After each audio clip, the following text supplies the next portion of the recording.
So last time we were talking about the future of man.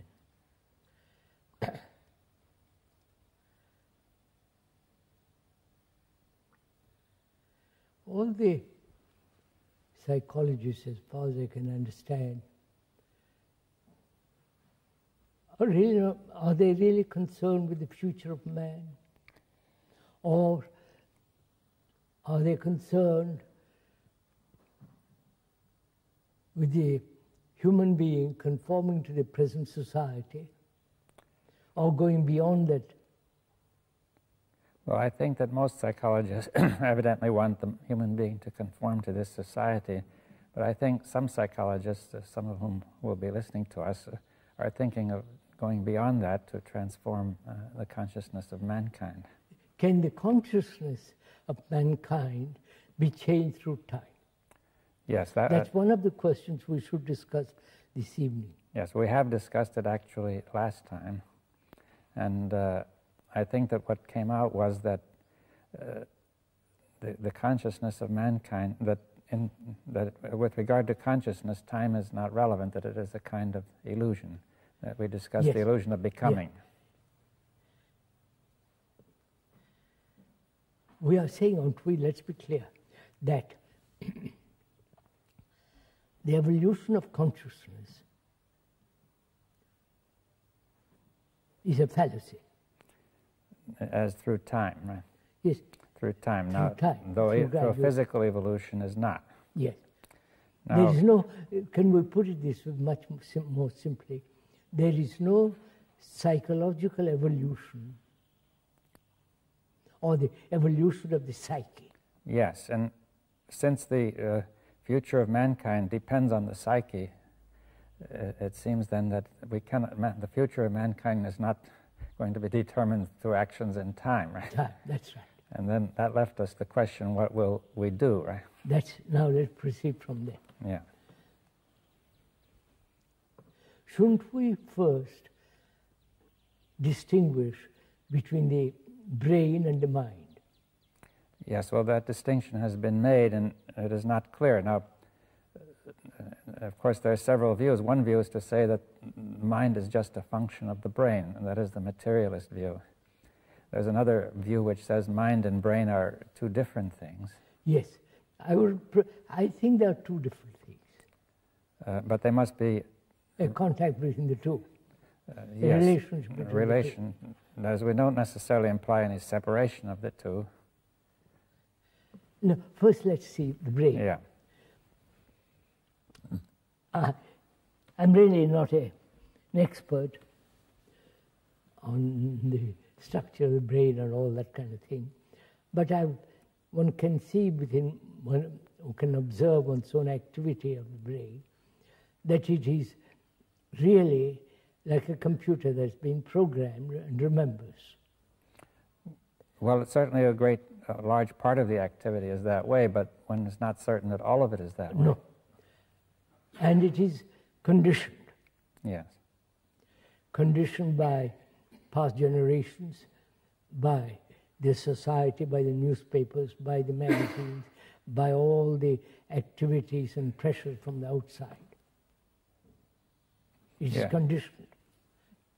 Yes. Now, what do you mean by this conditioning? You see, what does it? It is programmed. It is made to conform to a certain pattern, lives entirely on the past, modifying itself in the future with the present and going on. Yes. Now, we've agreed that some of this conditioning is useful and necessary. Of course, we discussed that last time. Yes, and now, but the conditioning which determines the self, which determines the psyche. The psyche, or you call it the psyche. Let's call it for the moment the psyche. The self. The self, the psyche. That conditioning is what you're talking about. That may not only be unnecessary but harmful, right? Yes, that's what we were discussing too. Yes. That the emphasis on the psyche, as we are doing now, and giving importance to the self, is creating great damage in the world. because it's separative, and it is, therefore, it is constantly in conflict, not only within itself, and with the society, with the family, and so on, so on. Yes, and it's also in conflict with nature. With the nature, with the whole universe, if you can call it. I think we discussed last time that the conflict arose because the division arising because thought is limited. Thought is limited. Being based on this conditioning, on this knowledge and memory, it is limited. Yes. And experience is limited, therefore knowledge is limited, memory and thought. Thought is limited, and the very structure and the nature of the psyche is the movement of thought. Yes. In time. Yes. Now I'd like to ask a question. When you discuss the movement of thought, it doesn't seem clear to me what is moving. You see, I discussed the movement of my hand. That is a real movement. It's clear what is meant. But now when I discuss the movement of thought, it seems to me we're discussing something which is a kind of illusion, because you have said becoming is the movement of thought. Becoming is entirely core. And that, therefore, if you say thought... That's what I mean, the movement in becoming. But that movement you're saying is in some way illusory, aren't you? Yes, of course. But it's rather like the movement on the screen, which is projected from the cine camera. Yes. And we say that there's no objects moving across the screen, but the only real movement is the turning of the projector. Now, can we say that there's a real movement in the brain which is projecting all this, which is the conditioning? So that's what I want to find out. Let's discuss that a bit. Yeah. We both agree or see that the brain is conditioned. And we mean by that really it's been impressed physically. Physically as well as chemically. Genetically as well as psychologically. Well, what is the difference of physically and psychologically? Psychologically, it is centered in the self. Right? Yes. And the constant assertion of the self is the movement, is the conditioning. Yes, but insofar as we experience it, that's an illusion, right? We said that's an illusion. But there is some real movement happening inside. Say the brain, for example, is doing something. It's been conditioned physically and chemically. Chemically, yes. And something is happening physically and chemically when we are thinking of the self, right? Are you saying, or you asking rather, the brain and the self are two different things? No, I'm saying the self is the result of conditioning the brain. Yes. And the self is conditioning the brain. Yes, but does the self exist? No. But the conditioning of the brain, as I see it, is involving with an illusion which we call the self. That's right. Can that conditioning be dissipated? Yes. That's the whole question. Yes, and it really has to be dissipated in some physical and chemical and neurophysiological sense, right? Yes. And now the first reaction of any scientific person would be, it looks unlikely that we could dissipate it by the sort of thing we are doing. You see, some scientists might feel, well, maybe we will discover drugs or new genetic changes or deep knowledge of the structure of the brain, and that way we could perhaps hope to do something. I think that idea might be current among some people. Will that change the human behavior? Well, why not? You see, I think some people believe it might. That's the whole point. It might. Yeah. Which means in the future. Yes. It would take time to discover all this. In the meantime, man is going to destroy himself. Well, they might hope that he'll manage to do it in time. You see, because they could also criticize what we're doing, saying the same point, saying what good can it do? You see, it doesn't seem to affect anybody, and certainly not in time to make a big difference. You see, See, that's a question that would arise. Suppose, for the sake of argument, that we too have very clear about it. Yeah. In what way does it affect humanity? Mankind, and will it affect mankind in time to really save? Certainly not. Obviously not. Well, then why should we be doing it? Because this is the right thing to do. Independently. Independently. It has nothing to do with reward and punishment. Or with goals. Yes. As you do the right thing, even though we don't know what the outcome will be, right? That's right. Now you're saying that there is no other way, right? We are saying that there is no other way. That's right. Yeah, so we should make that clear. Now, see, for example, some psychologists would feel that by inquiring into this sort of thing, we could bring about an evolutionary transformation of consciousness. Right? So now we come back to that point, that through time, yes, we hope to change consciousness. Yes. We question that. We have questioned that, and we're saying that time that will inevitably involve that we're all caught in becoming an illusion, and right. we will not know what That's we're doing. Now, could we say the same thing would hold even for those scientists who are trying to do it physically and chemically or some structurally, that they themselves are still caught in this, and through time they're caught in trying to become better. Yeah, that's right. That's right. And will not know what they're doing, really. Both the experimentalists and the psychologists and ourselves, they're all trying to become something. Yes, though they may not seem obvious at first, it may seem that they're really just disinterested or unbiased observers, or working on the problem. But underneath, you feel there's a desire to become better on the part of the person who is doing it. But he is not free of that. That's just it.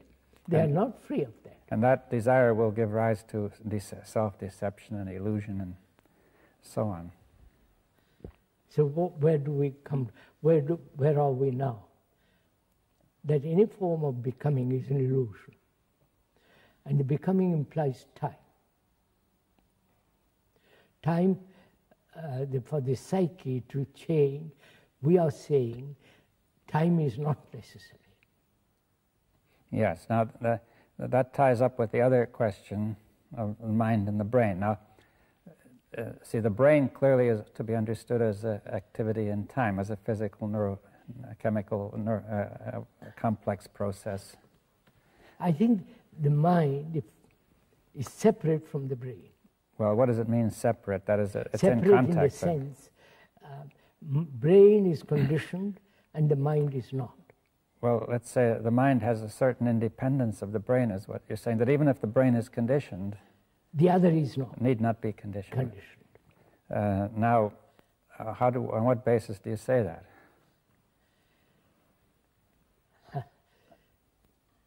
No, let's begin not on what basis do I say. Or what makes you say it, right? As long as one's brain or the brain is conditioned, it's not free. Yes. And the mind is free. Yes, that's what you're saying. Now, see, the brain not being free means it is not free to inquire in an unbiased way. And let's go inquire, what is freedom? Yeah. Freedom to inquire, as you point out, freedom to investigate, and it's only in freedom there is deep insight. Yes, that's clear, because if you're not free to inquire in any, if you are biased, then you're limited. Limited. In an arbitrary way, no. So, as long as the brain is conditioned, its relationship to the brain, to the mind, is limited. Yes, now we have the relationship of the brain to the mind here, yes. Now, or is it, and also the other way around, right? Yes. But the mind, being free, has a relationship to the brain. Yes. Now, we say the mind is free in some sense, not subject to the conditioning of the brain. Yes. Now, one could ask a question, what is the nature of the mind? For example, I could ask, is the mind located inside of the body, or is it in the brain? No, it's nothing to do with the body or the brain. Has it to do with space or time? Space, just a minute, space, wait a minute, has to do with space and silence. These are the two factors. But not time. Right? Not time. Time belongs to the brain. All right, now what you say space and silence. Now, what kind of space? It is not the space in which we see light moving. No, space. Let's look around the other way. Thought can invent space. Well, in addition, we have the space that we see, Yeah. and thought can invent different kinds of space. And space from here to there. Yes, the space through which we move physically. Space also between two noises. Between two sounds. There's two sounds. Well, that's the interval, they call it. The interval of, that would be called the interval between two sounds. Yes, interval between two noises. Or two noises. Right? Two thoughts. Two thoughts. Right? Two notes. Yes. Two space between two people.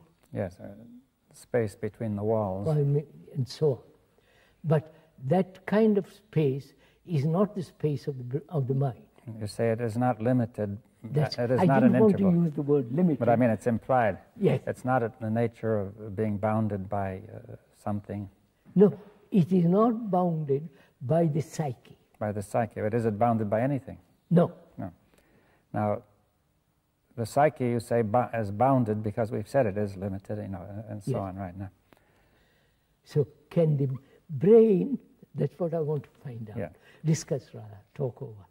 Can the brain, with all its cells conditioned, can those cells radically change? Yeah, well, we've often discussed, to say it's not certain that all the cells are conditioned. For example, some people think that only a small part of the cells are being used, and the others are rather just not being inactive, used dormant. At all. Yeah. Or just touched occasionally. Just touched occasionally, but those cells that are conditioned, whatever they may be, evidently dominate consciousness now, right? Yes. Yeah. Can that be those cells be changed? Yes. We are saying that they can, through insight.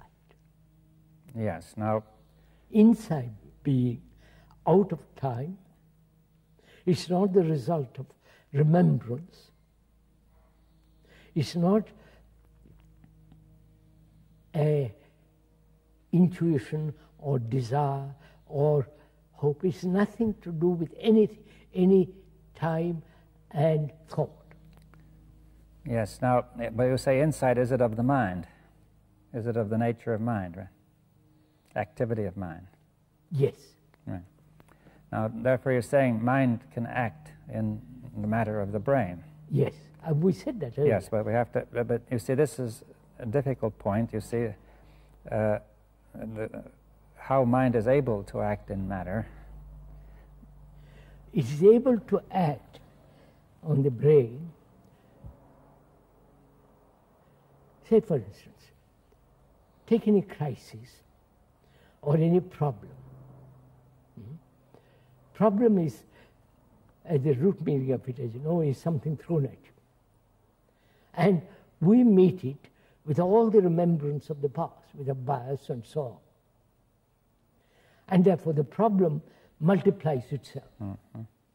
You may solve one problem, in the very solution of one problem, of that particular problem, other problems arise, as they are doing in politics and so on, right? Now, to approach the problem, or to have perception of the problem without any past memories and thoughts interfering or projecting in perception of the problem.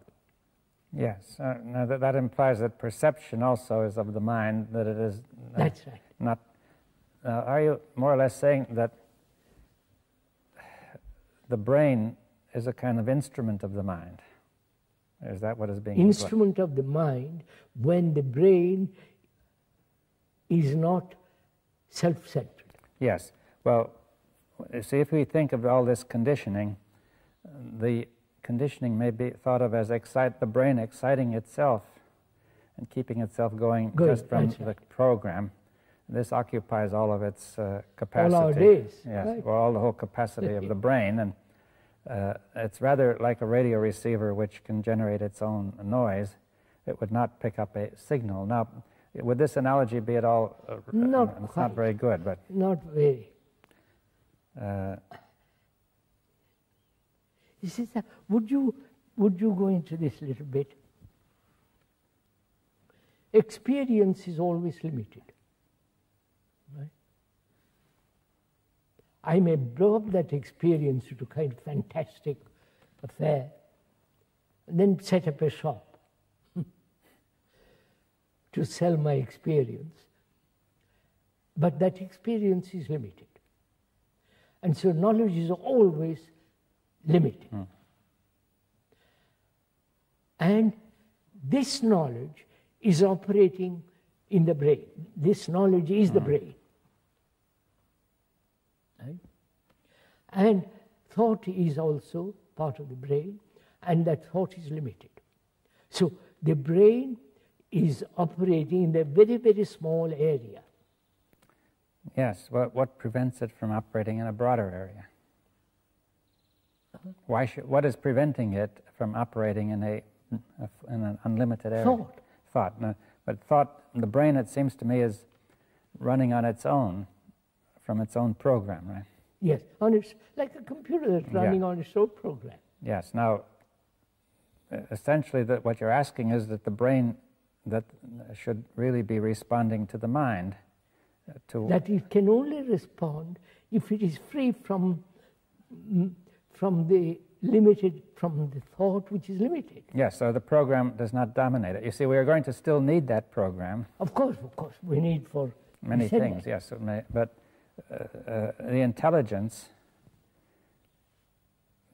I mean, which is intelligence from the mind then?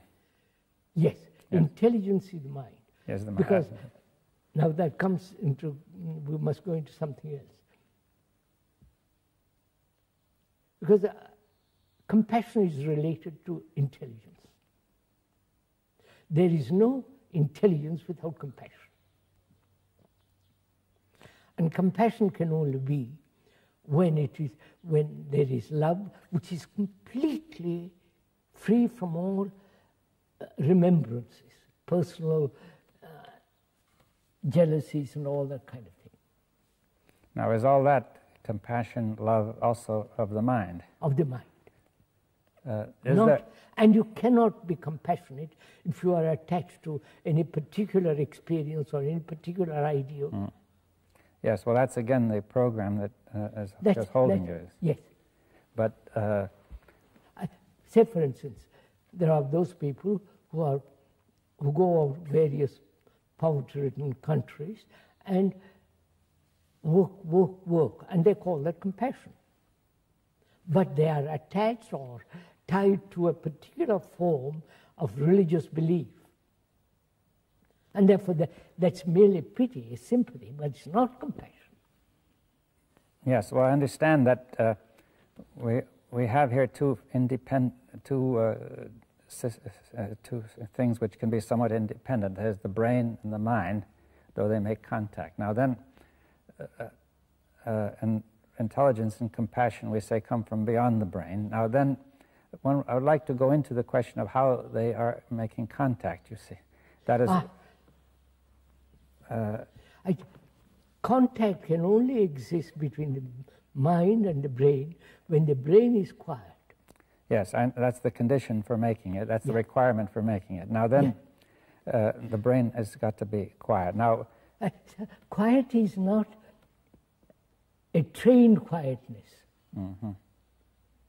Not a self-conscious, meditative desire for silence. It's a natural outcome of understanding one's own conditioning. Yes, and one can see that if the brain is quiet, then it can, you could almost say it can listen to something deeper, right? Deeper, that's right. Then if it is quiet, it's related to the brain. Yes. Then to the mind. Then the mind can function through the brain. Now, I think that it would help if we could see, with regard to the brain, whether it has any activity which is beyond thought. You see, for example, one could ask, is awareness part of a function of the brain? As long as awareness in which there is no choice, I'm aware. And in that awareness, I choose. Yes, well, I think that may cause difficulty. You see, what is wrong with choice? Choice means confusion. It's not obvious just from the word. You see that. Of course, to choose between two things. Yeah, now I could choose whether I buy one thing or another. I can choose between this table and that table. Or choose the colors when I buy the table. This better table. That's not so. That apparently need not be confused. Huh? If I choose which color I want, I don't see why that has to be confused. There's nothing wrong. Yeah, now. There's no confusion there. But the choice about the psyche, it seems to me, is where the confusion is. We are talking about the psyche. Yeah, one tends to, the language tends to carry you away, you see. Yeah. We're talking of the psyche that chooses. Yes, that chooses to become, really. Yeah, chooses to become, and also choice exists where there is confusion. Yes, well, you're saying out of confusion, the psyche makes a choice to become one thing or another, right? That being confused, it tries to become something better. Right? And choice implies a duality. Yes, but now it seems at first sight we have another duality you've introduced, which is the mind and the brain. No, that's not a duality. Yeah, well, that's important to get clear. That's not a duality. Yes, what is the difference? All right, let's take a very simple example. Human beings are violent. And this has been, non-violence has been projected by thought. And that is the duality, the fact and the non-fact. Well, you're saying there's a duality between a fact and some mere projection which the mind makes. The ideal and the fact. Yes, and the ideal is unreal and the fact is real. That's it. The ideal is not actual. Yes, that's it, not actual. You say the division of those two you call duality, but why do you give it that name? Yeah. Because they're divided. Well, at least they appear to be divided. Divided, and we are struggling, as all, say for instance, the totalitarian communist ideals and the democratic ideals, they are the outcome of thought and so on, which is limited, and this is creating havoc in the world. Yes, so there's a division which has been brought in, but I think we were discussing in terms of we're dividing something which cannot be divided, right? We're trying to divide the psyche. Right? Violence cannot be divided into non-violent. Yeah, and the psyche cannot be divided into violent and non-violent. That is it is what it is. It is what it is. So if it's violent, it cannot be divided into a violent and a non-violent part. Right? So that's very good. So can we remain with what is, not with what should be, what must be, and invent ideals and all the rest of it? Yes, but could we return to the question of the mind and the brain now? That we're saying that is not a division. Oh no, that's not a division. They are in contact, is that one? We said there is contact between the mind and the brain when the brain is silent and has space. Yes, so we're saying that the mind actually, although they're in contact and not divided at all, there can be an independent, the mind can still have a certain independence of the conditioning of the brain. Now careful, sir. Yeah. Careful. Let's see. Suppose my brain is conditioned, being programmed as a Hindu. And I function, act, my whole life is conditioned by the idea that I'm a Hindu. Mind, obviously, has no relationship with that condition. Now, when you're using the word mind, it means it's not my mind or... Oh, mind. You're discussing mind universally or generally. Yeah. It's not my brain either. No, but there's a particular brain, this brain or that brain, and now, but will you say there's a particular mind? No. No, you see, that's an important difference. They're saying mind is really universal. Mind is universal. If you can use that word. Yes, or unlimited, or yes, undivided. It is not polluted by thought. But see, I think for most people, at least there will be a difficulty saying, how do we know anything about this mind? I only know my mind is the first feeling, right? You cannot call it your mind. You only have your brain, which is conditioned. You can't say it's my mind. Yes. Well, whatever is going on inside, I feel is mine. It's very different from what's going on inside somebody else. No, I question whether it's... At least that seems different at first sight. I question whether it is different.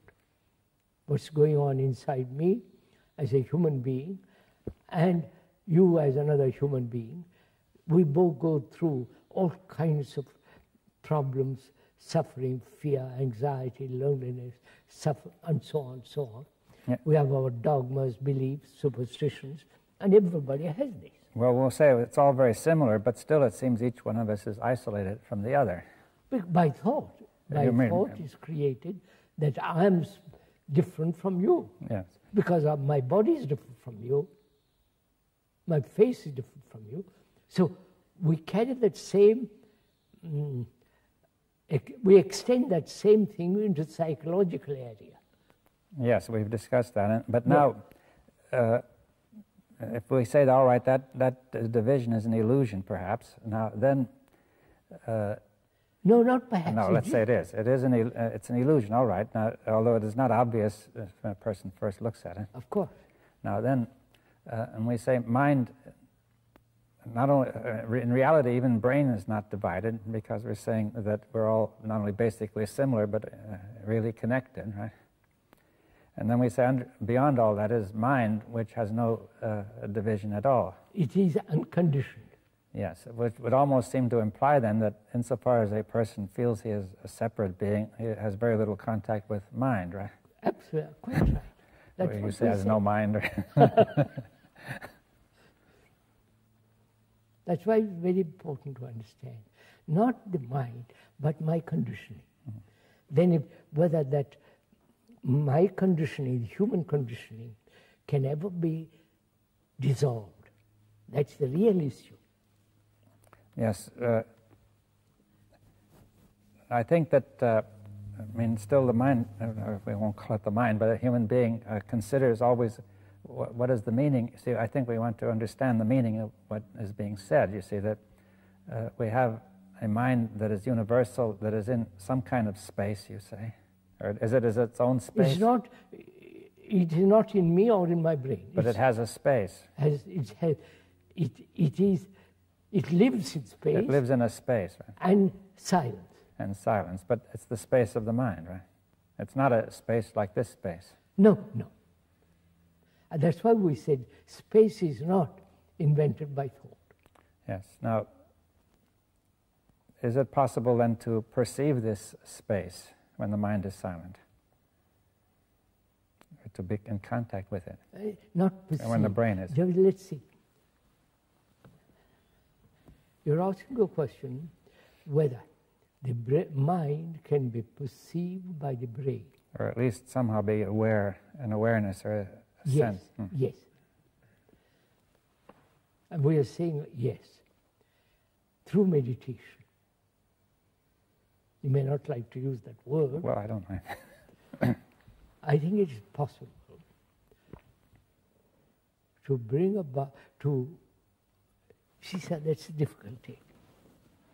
When we use the word meditation, it's generally understood there is always a meditator meditating. The meditation is really an unconscious process. It's not a conscious process. Well, and how are you able to say that meditation takes place then if it's unconscious? It is taking place when the brain is quiet. Well, you mean by consciousness all the movement of thought? Yes, movement of thought. With feeling, desire, will, and all that goes with it, right? But there's a kind of awareness still, isn't there? Oh, yes. Yes, you see... It depends what you call awareness. Yes. Awareness of what? I don't... possibly awareness of something deeper, I don't know.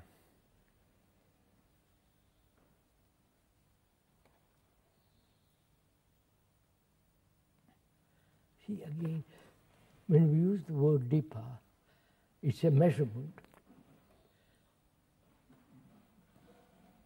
I know, I would use. Well, let's not use that, but let's say that some kind of the brain is not. See, there's a kind of unconsciousness which you're simply not aware of at all. A person may be unconscious of some of his, his problems, his conflicts. Let's go at it a little bit more. If I do something consciously, it's the activity of thought. Yes. Right? Yes, it's thought reflecting on itself. It's the activity of thought. Now, if I consciously meditate, practice, do all this kind of what I call nonsense, then you are making the brain conform to another series of patterns. Yes, it's more becoming. It's more of becoming. That's right. Yes, you're trying to become better. There is no illumination by becoming.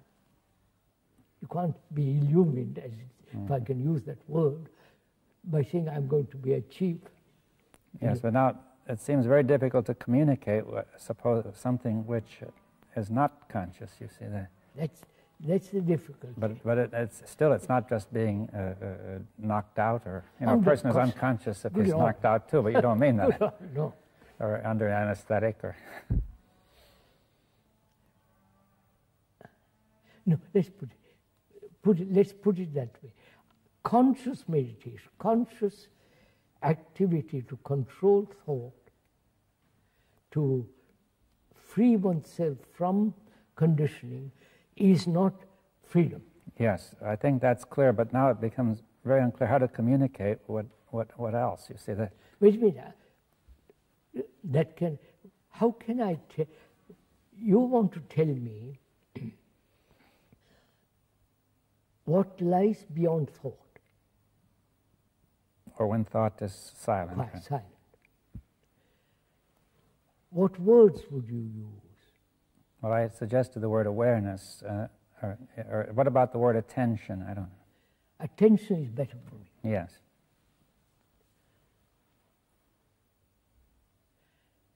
Would you say attention? In attention, there is no center as the me. Well, in the kind of attention you're discussing, I mean, there is a kind, which is the usual kind, where we pay attention because of what interests me, right? Attention is not concentration. Yeah, that is concentration. But now, we're discussing a kind of attention without this me present, which is not the activity of the conditioning. Not the activity of thought. Yeah. In attention, the thought has no place. Yes, but could we say more, what do we mean by attention? Now, would the derivation of the word be of any use? It means stretching the mind towards something. Would that help? No. Would it help if we say concentration is not attention? Right? Effort is not attention. When I make effort to attend, it's not attention. Attention can only come into being when the self is not. Yes, but that is going to get us in a circle, because we're saying we're starting when the self is. So here's a person who say meditation is necessary. He begins with the self. He says, I'm here. No, I use the word carefully. Meditation means measure. Yes. As long as there is measurement, which is becoming, there is no meditation. Yes. Let's put it that way. Well, we can discuss when there is not meditation. That's it. Through negation, the other is. As if we succeed in negating the whole activity of what is not meditation, you say then meditation will be there. Yeah, that's right. But that which is not meditation, but which we think is meditation. Right? Yes, that's right. That's very clear. As long as there is measurement, which is the becoming, which is the process of thought, meditation or silence cannot be. And you say, now in there's this undirected attention, and this attention, is it of the mind, or is it a Attention is of the mind. But it contacts the brain, doesn't it? Yes, we said that. As long as the brain is silent, the other has contact. Yes, that is, this true attention has contact with the brain when the brain is silent. Right? Silent. And has space. What is the space? The brain has no space now because it's concerned with itself, it's programmed, it is self-centered, and it is limited. Yes. Now, would you say the brain, in addition, the mind is in its space? Now, does the brain have a space too? Limited. A limited space. Of course, thought has a limited space. But still, but when thought is absent, does the brain have a space? Right. That's right. Does it? Brain has space, yes. Unlimited? No. It's only mind has unlimited. Ah. I can have, my brain can be quiet over a problem which I've thought about, and I suddenly say, well, I won't think any more about it, and there's a certain amount of space. In that space, you solve the problem. Yes. Now, if the mind is silent, and is not thinking of a problem, then there's still the space is limited, though. Yes. But it is open to the other, to the attention. Now, would you say the mind, through attention or in attention, and the mind is contacting the brain? Yes. When the brain is not inattentive. So what happens to the brain? What happens to the brain, which is to act, right? Which is to wait, let's get it clear. We said intelligence is born out of compassion and love.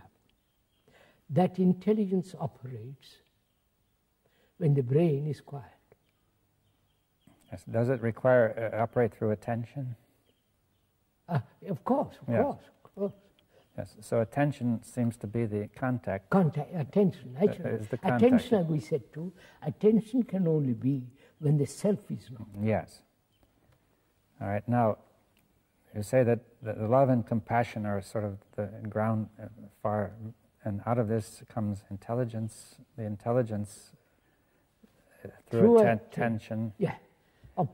Functions through the brain. And this intelligence. So let's say there are two questions. One is the nature of this intelligence, and the second is what does it do to the brain? You see. Yes. So let's see. That is, we must again approach it negatively. Love is not jealousy and all that. Love is not personal, but it can be personal. Well, then it's not what you're talking about. Yes. Love is not my country, your country, my God, I love my God. No, it's not that. Well, if it's from universal mind. That's why I say love is something, it has no relationship to thought. Yes, and to particular, it does not start in the particular brain, right? Originate in the particular brain. Right? It's not my love. Yes. When there is that love, out of that there's compassion and there's intelligence. Yeah. Now this intelligence, right? We have to, the nature of this intelligence. That is what this intelligence is able to, if I could use the word understand deeply. I don't feel what. No, not understand. Well, what something. Wait, let's look at it. Let's see. What will it do? Does it perceive? Through perception it acts. Yes. Now, what is that? But you see, perception of what? Perception. Now let's discuss perception. Mm-hmm. There can be perception only when it's not tinged by thought. When it's not tinged or when there is no interference from the movement of thought, there is perception, which is direct insight into a problem. Yes. Now, or into human complex. Yeah. Now, this perception originates in the mind. Does the perception originate in the mind? Let's look at it.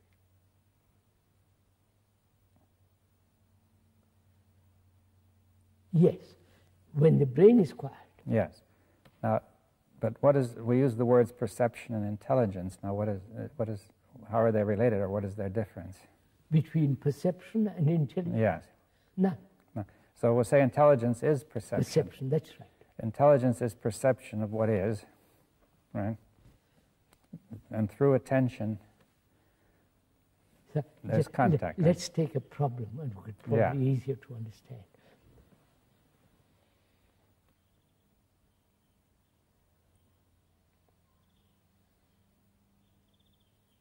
Take a problem of suffering. Human beings have suffered endlessly through wars, through every kind of disease, physical disease, and through wrong relationship with each other. Man has suffered greatly. Now, can that end? Yes. Well, I say that is the difficulty of ending that is that it's on the program. We're conditioned to this whole thing, right? Whole thing. And it's physically and chemically registered. We are conditioned. Yes. Now, that has been going on for centuries. Yes, so it's very deep in some way. Very, very, very deep. Now, can that suffering end? Yes, and it cannot end by an action of the brain, because the brain is caught in this suffering, Of course and it cannot take an action toward its own suffering. Of course it cannot. Thought cannot end it. Yes, because thought has created it, and anyway it is unable to get hold of it.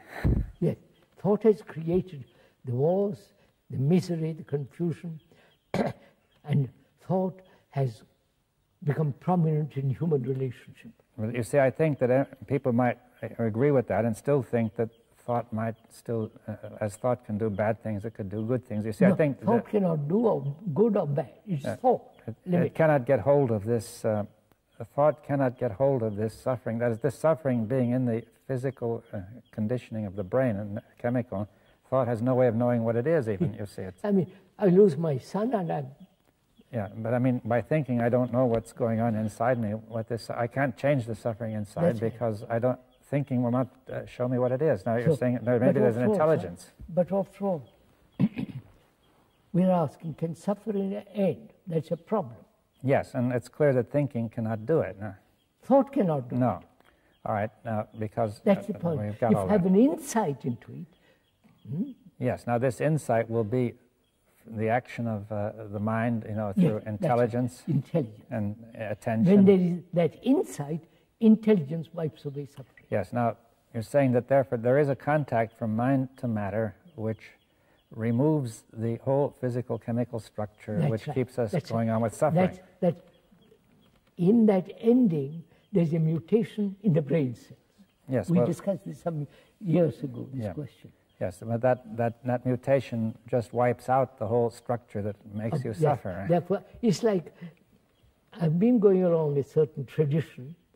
I suddenly change that tradition. There is a change in the whole brain, which has been going north, and now it goes east. There is a yes, well, of course, this is a radical notion from the point of view of traditional ideas in science, because if we accept that mind is different from matter, then it's hard.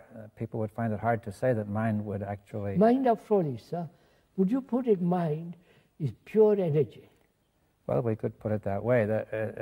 But say matter is energy too. Yes, therefore, matter is limited. Thought is limited. Yes, well, but we're saying that the pure energy of mind is able to reach into the limited energy of matter. Yes, that's right. And change the limitation. Yes, to remove some of the limitation. That's right. When there is a deep issue or problem, or a challenge which you are facing.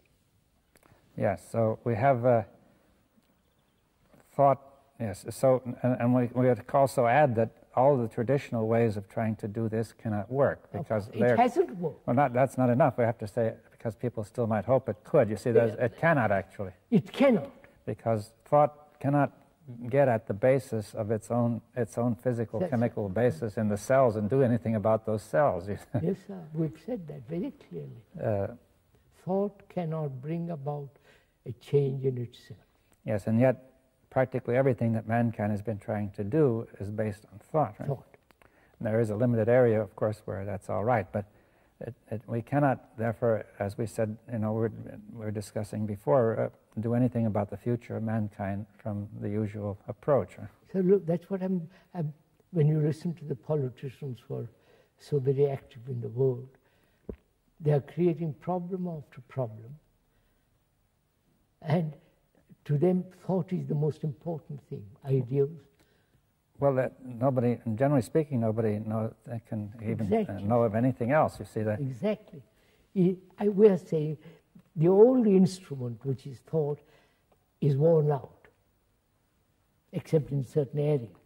Well, it never was adequate except in those areas. I mean, of course. But and man has always been in trouble, as far as we can remember, as far as history goes, right? Yes, sir. Man has always been in trouble, turmoil, fear. We mustn't reduce all this to an intellectual argument. But as human beings, facing all the confusion of the world, can there be a solution to all this? Yes, well, and that comes back to the question I'd like to repeat, that it seems here there are a few people, who are talking about it, and perhaps meditating and so on, but how is that going to affect this vast current of mankind? Probably very little. But see, I think... Why do you really, will it affect? It might or it might not. It might not. It might or it might not. Might not. Yes. But then one puts that question, then what's the use of it? Yes, that's the point, that I think there's an instinctive feeling that makes one put the question. Yes. I think that's a wrong question. But it's a wrong question. You see, that is, the first instinct is to say, what can we do to stop this tremendous catastrophe? Yeah. But if each one of us, whoever listens, sees the truth of this, the thought in its activity, both externally and inwardly, has created terrible mess, great suffering, then one must inevitably ask, is there an ending? Is there an ending to all this? If thought cannot end it, what will? Yes. What is the new instrument that will put an end to all this misery? See, there is a new instrument, which is the mind, and so on and so on. Yes. Which is intelligence. But you see, the difficulty is also people won't listen to all this. They have come to definite conclusions, both the scientists and the ordinary layman like us. They won't listen. Yes, well, that is the sort of point I had in mind when I said that a few people don't seem to have much effect. I think, after all, few people have changed the world. Hitler was whether good or bad, that's not the point. But he didn't change it fundamentally. No, he had changed the world superficially. Yeah. The revolution of the Bolsheviks, the communists, has changed, but they come to the same pattern again. Physical revolution has never changed psychologically human state. Well, do you think it's possible that say a certain number of brains coming in contact with mind in this way will be able to have an effect on mankind which is beyond just the immediate obvious effect of their communication? That's right. I mean, obviously, whoever does this may communicate in the ordinary way, and that have a small effect. But now this is a possibility of something entirely different, right? See, I've often thought about how do you convey to all this rather subtle and very complex issue, how do you convey all this to a person who is steeped in tradition, who is conditioned, and won't even take time to listen, to consider? Yes, well, that is a question. You see, one point you could say is that this conditioning cannot be absolute, an absolute block, or else there would be no way out at all. But the conditioning may be thought to have some sort of yes, permeability. I mean, after all, the Pope won't listen to it. But the Pope has tremendous influence. But is it possible that every person has something he can listen to if it could be found? If he takes little patience, yeah. who will listen? The politicians won't listen. The idealists won't listen. The totalitarians won't listen. The deeply steeped religious people won't listen. So perhaps, sir, that's the whole point. So-called ignorant person, not highly educated and conditioned in his profession, career, money, the poor man who says, I'm suffering, please let's end that. Well, but he doesn't listen either, he says. He wants to get a job, Yeah, of course. He said, feed me first. We have been through all this for the last 60 years. The poor man won't listen, the rich man won't listen, the learned won't listen, and the deeply dogmatic religious believers don't listen. So that perhaps it's like a wave in the world, it might catch somebody. I think it's a wrong question to say, does it affect? Yes, all right, we say that brings in time, and that's becoming, a cycle, it brings in the psyche in the process of becoming again. But if you say it must affect mankind. Well, but are you proposing that it affects mankind through the mind directly rather than... Yes. That we're taking very seriously this... It may not show immediately in action.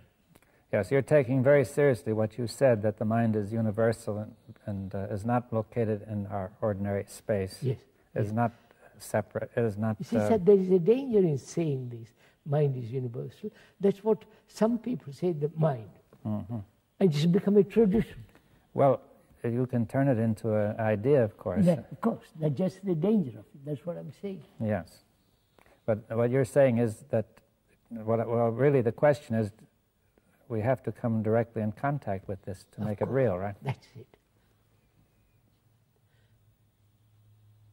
They can only come into contact with it when the self is not, to put it very, very simply. And therefore, when the self is not, there is beauty, there is silence, space, then that intelligence which is born of compassion operates through the brain. It's very simple. Yes. But would it be worth discussing, the self, the question of how, since the self is active, I know. Widely. But that's our long tradition of many, many, many centuries. Now, is there some aspect of meditation which can be helpful here when the self is acting? See, suppose this person says, "Okay, I'm caught in the self, but I want to get out, but I want to know, what shall I do?" You see that I won't use the words "what shall I do," but I mean, what do you say? That's very simple. Is the observer different from the observed? Well, suppose we say, yes, it appears to be different. Then what? No, is that an idea or an actuality? Oh, wait, what do you mean? Actuality is when there is no division between the thinker and the thought. Yes, but suppose I say ordinarily one feels the observer is different from the observed. I say we begin there. I begin there, I'll show you, look at it. Are you different from your anger, from your envy, from your suffering? You're not. Yes, at first sight it appears that I am. You see that I might try to control it, right? And not or justify you are that. It. Yes, how will I see that I'm that? You are your name. You are your form, body. You are all the reaction and actions. You are the belief, you are the fear, you are the suffering and pleasure, and all. You are all that. Yes, but the first experience is that I am here first, and that those are properties of me. They're my qualities, which I either have or not have. I might be angry or not angry. I might have this belief or that belief. Contradictory, you're all that. But you see, it's not when you say I am that, do you mean that I am that and cannot be otherwise? No. At present, you are that. It can be totally otherwise. Yes, okay. So I am all that, rather than saying, as I usually do, that I'm looking at those qualities. That's it. At least that I, the observer, I admit that I am anger, but I feel that I, as the observer, am not anger, but I'm an unbiased observer who is looking at anger. Of course.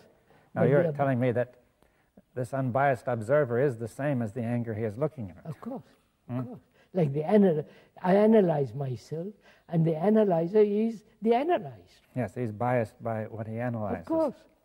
So if I watch anger for a while, I can see that I am very biased by the anger. Yes. And so at some stage I say, okay, I am the same. I am one with that anger, right? Not I am one with it, you are. I am. But that anger and I are the same, right? Yes. One. Observer is the observed. And when there is that actuality exists, you have really eliminated altogether conflict. Conflict exists when I am separate from my quality. Yes, that's because if I believe myself to be separate, then I can try to change it. But Change it, since I am control that, it. it's that trying to change itself and remain itself at the same time. Right. That's right. But when the quality is me, the division has ended. Right? Yes, well, when I see that the quality is me, then there's no point to the whole thing. No, right? no. Right. What happens before the quality is not me? Yes. Then in that there is conflict,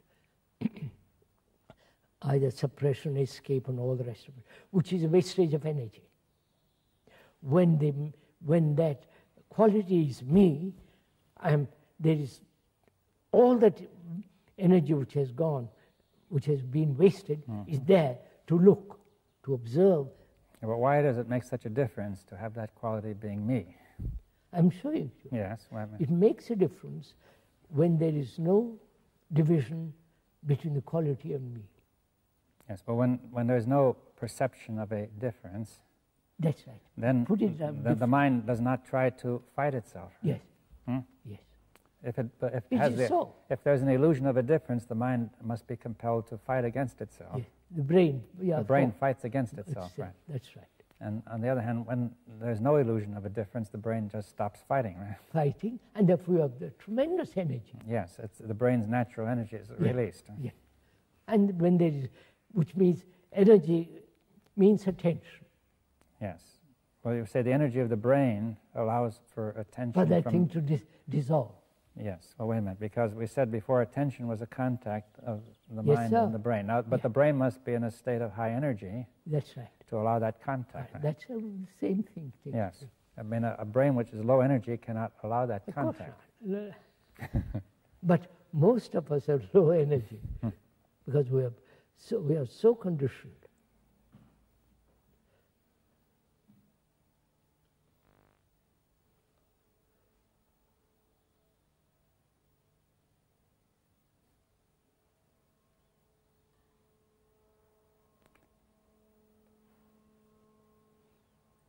Well, essentially, you're saying that this is the way to start, then. Yes, sir. Start simply. Yes. Start with what is, what I am. That's why self-knowledge is so important.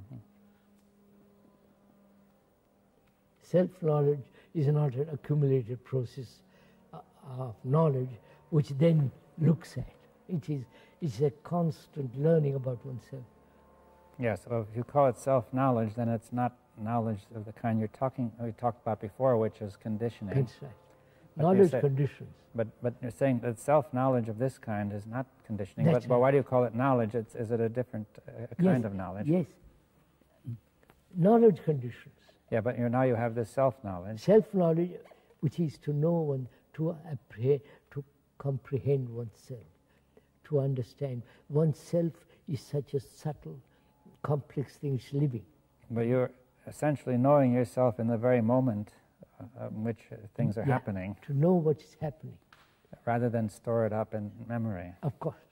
That can only be in my through reactions. I begin to discover what I am, what my, and so on, so on. I think we better. Right?